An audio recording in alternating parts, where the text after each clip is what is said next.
Aqui pela TV Galego você está assistindo Mesa de Bar, programa que tem hoje a participação do pastor Milton. Pastor Milton, a sua igreja, o senhor inovou alguma coisa ali, o senhor botou música lá dentro, né? Tem agora uns concertos, tal, acho que foi uma coisa interessante, porque faz parte, até para aproveitar a excelente acústica daquele templo que é histórico, né? Que foi construído com dinheiro mandado pelo Dom Pedro II, né? Eu atuo aqui no centro, na igreja, na bela igreja do Espírito Santo, que tem uma longa história, uma bela história. É hoje a igreja mais antiga em Blumenau, contudo, no mesmo tempo em que ela foi edificada e com recursos do fundo particular do imperador, também na mesma época a igreja católica também foi edificada. Contudo, ela então nos anos, fim dos anos 50, início dos anos 60, ela deveria ter sido preservada. Não fui eu que falei isso. Mas daí ela foi então demolida e foi edificada a catedral. E inclusive, talvez para algumas pessoas que não têm essa noção, o arquiteto que projetou a catedral, a torre que tem em cima do altar, se a gente olhar de longe, aquela era da antiga igreja católica também. E então, como essa foi demolida para edificar a catedral, a igreja do Espírito Santo é a mais antiga de Blumenau e de todo o Vale do Itajaí. E ela, desde o início, ela foi muito bem pensada, edificada, na sua arquitetura bem própria, tá? E não é à toa então que ela é hoje um patrimônio histórico nacional tombado pelo IPHAN e passou por um processo de restauro que teve que ser feito. Ainda bem que fez, porque aqui nós tínhamos cupim, não sei se tinha muito cupim lá. Tinha muito cupim, até a gente brinca assim, por sorte os cupim eram unidos e seguraram aí. Estavam bem unidos e seguraram aí. Não, realmente, depois de 146 anos, ela estava carente de um processo de restauro e que foi maior, a intervenção teve que ser maior do que a gente imaginou, mas foi muito bem feita. E assim, o restauro é isso, né? É restaurar, ou seja, como ela está, ela tem que estar, e eu ouso dizer que nós até aprimoramos ela um pouquinho, ela ganhou em beleza, com a pintura, com a leveza, com a iluminação, agora à noite e tudo mais, mas não perdeu algo fundamental dela, que é o acolhimento e a acústica. E na tradição luterana, a música, a partir da reforma, ganhou um caráter todo especial. Os grandes músicos que nós ouvimos hoje ainda, eles têm a sua vertente na igreja, tá? E a igreja luterana então tem uma grande tradição com a música, com o canto, com o louvor, com os corais. E a comunidade do centro sempre de novo, a igreja tinha espaço para apresentações e tudo mais. O que a gente fez agora, depois do restauro, a gente tem toda semana, todo sábado, a gente tem música na igreja. Todo sábado a igreja está aberta à visitação. Isso é algo da nossa tradição luterana que a gente ia e vai hoje ainda em muitas igrejas, já são fechadas. Elas só abrem no momento de culto, tá? Já vi até que o bispo foi tocar lá. O Geraldo Bispo estava lá, claro. O Geraldo Bispo é parceiro nosso de mais tempo já e tudo mais. E tem um dom fenomenal no piano, né? E uma sensibilidade para música e tudo. E então todo sábado, das 9h30 às 12h30, a igreja está aberta à visitação. Quem quiser ir lá na igreja do Espírito Santo no sábado pode ir lá, vai conhecê-la. É uma atração turística da cidade. E ela tem muitos detalhes, muita riqueza para a gente conhecer dela. Então tem pessoas lá também que estão lá à disposição para falar da igreja.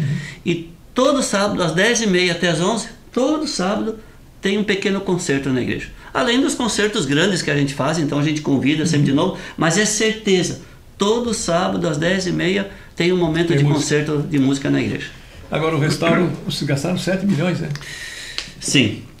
É que tem diversas coisas assim, que a gente tem que entender no restauro. O restauro começou antes de a gente começar a mexer na estrutura. Por quê? No início a gente já teve que contratar arquiteta, engenheiros, para fazer os levantamentos, as leituras, os descritivos, daí pensar o restauro, aprovar isso junto do IPHAN. Então, os gastos... Tinha planta original lá? Tinha planta original, tá? Bem, né? Mas é que a igreja também passou por diferentes momentos. Então, tinha a planta original, mas a planta que nós mais bem conservada temos é do von Knobloch, quando fez a parte da torre, tá? Então, mas depois os vitrais vieram posteriormente, o mezanino foi acrescido internamente, decolocado o órgão, então diversos momentos, e fazer um estudo e juntar tudo isso com planta baixa, com estrutural e tudo teve que ser feito. Tá? Acho muito interessante aquela parte de madeira em frente ali no altar, né? Que o pastor sai de trás a sacristia vem e daí a gente sai por trás do altar, né? Acho interessante aquilo ali, né? Então tudo isso teve que ser estudado, apresentado, fazer uma análise. Então as despesas já começaram antes, certo? Aí depois você faz todo um plano, um projeto de captação, você prepara material, são despesas, vai fazendo. Então propriamente você começa a captar. Então se a gente somar tudo isso e até o final hoje, nós chegamos antes de 7 milhões, porque chegou a 7 milhões. Mas com recursos incentivados, captados para o restauro, são 5.891.000, tá? Isso foi que a gente recebeu o apoio de empresas, de pessoas que realmente destinaram, apoiaram e foi possível fazê-lo.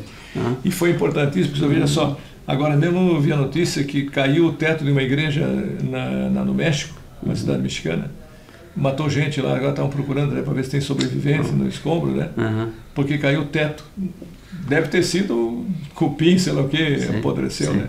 Não, é lamentável. E às vezes você não vê, né? Nós mesmos imaginávamos também que não precisaríamos trocar tanta madeira de sustentação do telhado como o fizemos. Mas quando a gente viu, disse, não, temos que fazer algo para durar décadas de novo para frente. Então, porque você não vê, você só vê quando vai lidar lá. Então a gente cortava as vigas, por fora estava bonitinho. Você cortava, estava lá os buraquinhos por tudo, parecia um queijo suíço que o cupim fez os caminhos por dentro, né? Então aquela madeira ia aguentar ainda 10 anos, né? Mas não é para 10 anos que a gente faz um restauro, né? Para colocar na cabeça das pessoas. Né? E tinha que tirar o cupim, porque não adianta você deixar uma madeira que tem cupim, mesmo que você trate aquilo, você não consegue penetrar lá dentro. Então o risco de contaminar com cupim de novo a madeira nova é muito grande, né? Então a intervenção nesse sentido no telhado foi muito grande. Mas outros detalhes ficaram muito bons, a parte elétrica, a parte tecnológica, de automação e tudo mais, porque imaginar como eram os canos, passagem há anos atrás da parte elétrica, então tudo isso também dá segurança, né? Tudo dá segurança. Aí vocês mexeram também naquele arquivo na parede, né? Isso é uma tradição das igrejas, que é da pedra fundamental, quando a gente fala, né? E dentro da pedra fundamental você coloca também materiais da época, fotografia, jornal, ou alguma coisa, ou às vezes até o projeto, ou quem está envolvido, você coloca lá. É uma cápsula do tempo. Tá? E a igreja de 1877 também foi feito isso. Ela passou por uma reforma em 1927, também foi feita. E aí em 1977, quando ela fez 100 anos, ela passou de novo por uma reforma. Nesse 1977 eles não localizaram a cápsula anterior. Não acharam, procuraram. Porque está na parede e não está no chão, né? Aí a gente hoje ela está na parede. Na verdade ela vai estar novamente, porque nós tiramos ela, porque em 1977 a diretoria na época, o pastor na época, como não localizaram o anterior, mas para registrar também o momento, eles fizeram uma nova cápsula. E essa nós localizamos e vimos o que eles deixaram para nós. Que foi muito interessante a gente ver, tá? O que deixaram. E agora, terminado o restauro, terminou com o lançamento do livro, no dia 1º de setembro, o livro do restauro. Agora então nós vamos novamente pegar aquele material que nós recebemos, colocar na cápsula e vamos acrescentar material nesse período agora. E vai ficar lá para, sei lá, para as próximas décadas, né? Próxima reforma, né? Reforma não, próximo restauro. Para a reforma já tem na reforma luterana protestante. Bem assim, bem assim. Então foram assim, a gente aprende muito no restauro, Pipão, muito. Eu aprendi muito nessa época, desse período todo de restauro, e sou grato pela grande equipe que nós tínhamos, de pessoas engajadas, envolvidas, que não mediram esforços de tempo, de conhecimento e de dedicação. E que bom que nós temos a Igreja do Espírito Santo restaurada, que não é para mim, né? É a igreja da comunidade, mas da comunidade também como um todo, aqui para Blumenau. E é bom a gente salientar, todas as pessoas são bem-vindas. Quiserem vir para conhecer a igreja enquanto patrimônio histórico, são bem-vindas. Quiserem vir para uma celebração, são bem-vindas. É um lugar onde todos nós somos bem-vindos e bem-vindas. Agora, o senhor disse que o senhor tem 2 filhos. Tenho 2 filhos. Um com 20 e poucos anos. 23 anos. E outro com quase 20, né? 19 anos, a filha. É uma filha. Isso, um casal de Eles filhos. estão em Blumenau aqui? Estão em Blumenau. Estão estudando aqui? Estudam na FURB, a filha iniciou esse ano, o filho se forma esse ano. Estão trabalhando, ganhando seu dinheirinho. Quem está estudando? Os 2 estão fazendo publicidade e propaganda. Ah, é? O mais velho, ele iniciou, o Marcos, meu filho, iniciou primeiro tecnologia da informação. E depois de um tempo ele disse, não, sempre gostou de computador e tudo mais, mas disse, não é isso. E foi, se encontrou, e a filha tem o perfil e tá atuando na área para ganhar. Então, tem que ser criativo, né? São assim, eles têm isso. Estou muito contente, estão muito bem, isso que a gente quer para eles, né? Isso que a gente quer para os filhos da gente, que eles se realizem, fiquem bem, e estou muito grato a isso. Mas pai pastor, mãe pastora, mas eles não quiseram saber disso. Talvez bem por isso. Não, a gente tem essas conversas e veja assim, pastor e pastora, a gente... sacrificado, vocês são médicos de alma, né? Exato, e a gente atua 24 horas, 7 dias por semana, e então é assim. E quem olha, quem vive isso, você tem o dom, também vai se encantar. Vai tem querer um fiel ser. que está fazendo aniversário, tem que pastorear. Tem um fiel que vai casar, tem que ir lá. Tem que morreu, tem que fazer então, tem um que está no hospital, corre o pastor. Não, e é assim, e também você tem que conseguir trabalhar as circunstâncias da vida. Então, você tem um sepultamento às 2 da tarde, às 18 horas você está com um casal dentro da igreja, você leva, quer dizer, e você tem que conseguir trabalhar todo esse emocional também, envolvido com pessoas, e de tal forma que o que você faz não seja um teatro, né? E eu vejo assim, vocês não vão assim de improviso quando vocês se preparam muito bem, vocês conhecem as pessoas, mencionam os nomes das pessoas, tem tudo anotadinho, é uma coisa, eu acabei de ir um sepultamento ali, eu estava vendo, o nosso pastor, o nosso padre, realmente a gente tem que buscar, senão eles não vão. E vão lá, às vezes dizendo bobagem, porque nem conhece quem morreu, nem a família de quem morreu.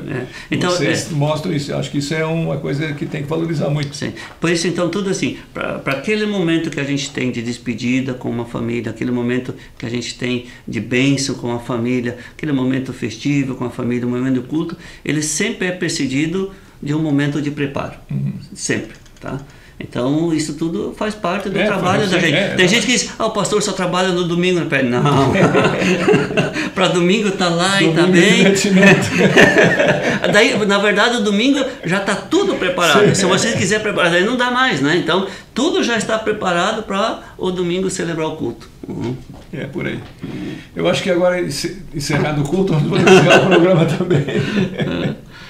Eu quero lhe agradecer, né? Acho que foi muito importante a sua participação aqui no nosso Mesa de Bar. E pudemos falar um pouquinho da sua atividade aí nesses 9 anos. 9 anos que você está aqui? Estou no 9º ano aqui. Cheguei em janeiro de 2015. Em 2015 tive a primeira vez aqui consigo. Muito obrigado. E que bom que a gente pode novamente ter esse tempo. Nossa amizade não foi corroída pelo tempo. Não foi. E passaram tantos momentos nesses 9 anos. E que bom. E agradeço também por essa oportunidade de conversarmos, né? Dialogarmos, que é importante, e de transmitir um pouco do que a gente pensa, do que a gente é, de como a gente vive também, para quem nos acompanha aqui na TV Galega. Mais uma vez, muito obrigado, pastor Milton Jandrei. Obrigado a vocês que nos acompanharam até aqui, e até o próximo domingo, quando voltaremos com o Mesa de Bar aqui pela TV Galega, a imagem da cidade. Vocês viram o programa de hoje, a participação desse pastor da Igreja Luterana, da Igreja Espírito Santo em Blumenau, o pastor Milton Jandrei. Isso. Né? Que em português virou Milton Jandrei, que é nem o goleiro de São Paulo. Bem assim.